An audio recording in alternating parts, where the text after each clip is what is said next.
Bonjour à tous. Aujourd'hui, nous allons voir comment fabriquer ce type de poulie de A à Z, c'est-à-dire du design en 3D jusqu'à l'impression. Alors ne perdons pas de temps, c'est parti.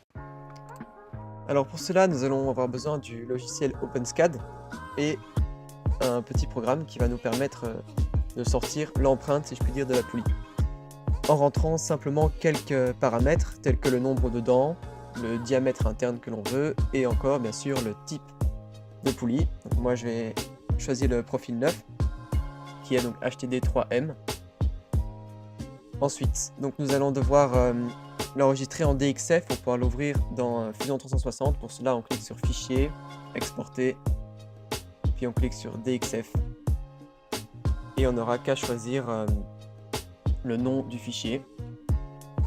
Donc moi, je vais l'appeler poulie 3M pour me souvenir du type de poulie que je vais utiliser. On appuie sur Enregistrer et on ouvre Fusion 360. Alors, on va choisir l'option Insérer DXF.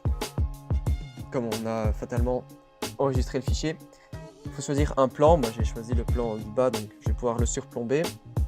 Alors, l'axe de mon moteur, comme j'ai dit, il fait 8 mm et il y a une petite partie plate sur le dessus, donc j'ai dessiné quelques lignes pour pouvoir s'adapter directement à l'axe du moteur et par la suite éviter qu'il tourne. Alors, on passe de l'état de face à solide.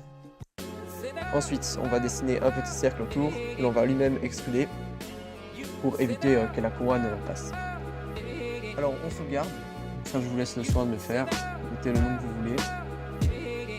Et ensuite, on va devoir le sauvegarder en STL pour pouvoir l'ouvrir dans le programme de Slice qui, dans mon cas, sera Cura. Donc, toujours, je le nomme poulie 3M. Après, vous mettez le nom que vous voulez. Ça, il n'y a pas d'impératif sur ce point-là.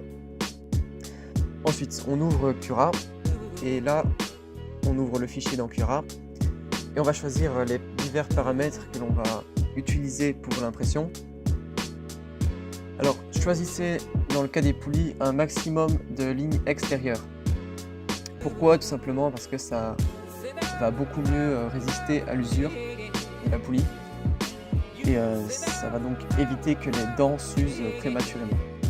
Là, on choisit la vitesse, on va le mettre à 100% du fil pour un maximum de solidité.